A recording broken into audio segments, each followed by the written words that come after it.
বৃষ্টি বৃষ্টি আর বৃষ্টি। এবারে মনে হয় 2025টা বর্ষাকাল আর গরমকাল, এই দুটো কাল দেখেই চলে যেতে হবে আর কি। তার উপর রাস্তাঘাটগুলো দেখেছো, এ যেন মিনি মিনি সুইমিং পুল হয়ে উঠেছে সব জায়গায়। যদিও বা ট্রেনে পৌঁছালাম, ওমা সেখানেও দেখি ট্রেন 1 ঘন্টা লেট। কোনো ক্রমে আমি আমার ভেন্যুতে পৌঁছে দেখি, আমার তো কপাল, কি আর বলবো, চলে গেলাম আমি ভুল ভেন্যুতে। গিয়ে দেখলাম যে এটা তো আমার জায়গাই না। তারপর আমি অনেক কলটল করে খুঁজে পেলাম আমার ক্লায়েন্টের ভেন্যু, যেটা কিনা খুব সুন্দর সাজানো ছিল। সেখানেও দেখি আমার ক্লায়েন্ট আসেনি।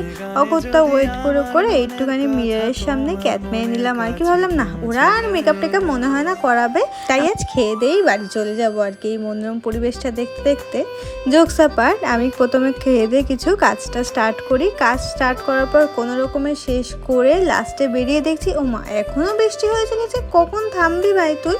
এইভাবেই কাক ভেজা হতে হতে আমি আরেকটা দিন শেষ করলাম। দেখা হচ্ছে নেক্সট ভিডিওতে, টাটা।